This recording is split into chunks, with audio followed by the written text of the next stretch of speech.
Saya lebih senang dipanggil Diki. Saya adalah mahasiswa paling muda di Kanada. Saya masuk Universitas Waterloo di Waterloo, Ontario, Kanada saat saya umur 12.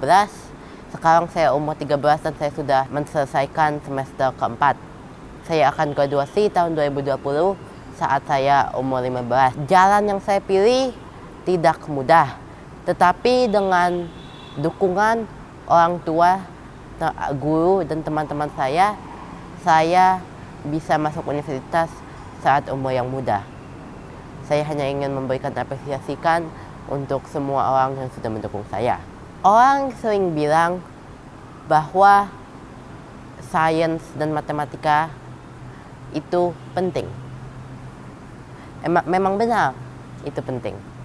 Maka penting karena sains dan matematika adalah barang yang bisa digunakan untuk mengukur dunia ini, untuk bisa mengaproksimasikan dunia ini, untuk bisa tahu apa yang akan terjadi, untuk prediksi masa depan, untuk bisa tahu cuaca, untuk bisa tahu temperatur air, untuk bisa tahu kecepatan atom, dan yang lain-lain. Jadi jika Anda mau tahu tentang dunia dan hitungan-hitungan, belajarlah sains dan atau matematika. Saya pikir bahwa sekolah adalah salah satu hal paling penting untuk edukasi sains dan matematika, karena sekolah tidak hanya memberikan Anda guru dan teman, tetapi sekolah juga memberikan Anda disiplin. Saya pikir Indonesia adalah negara yang hebat. Saya pikir ada banyak orang yang jauh lebih pintar dari saya di Indonesia, tapi mereka belum ditemui. Karena itu, saya ingin memulai dengan sekolah ini.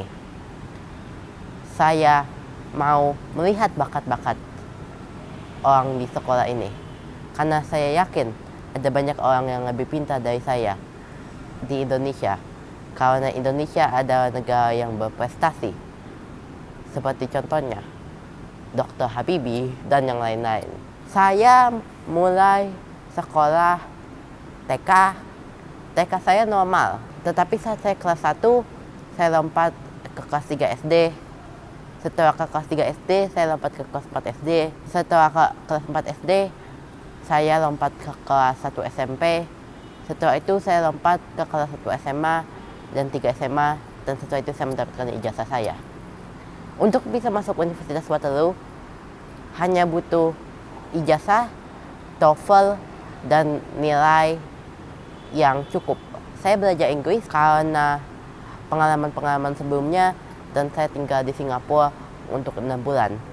Memang benar, pengalaman itu adalah guru terbaik.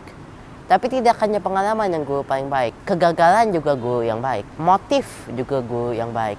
Menurut saya hidup adalah untuk dipelajari, tidak hanya di-enjoy, tetapi untuk bisa bahagia, kita harus mempelajari pengalaman-pengalaman sebelumnya. Jika kita tidak belajar dari kegagalan sebelumnya, lebih mungkin kita mengulang hal-hal yang terjadi.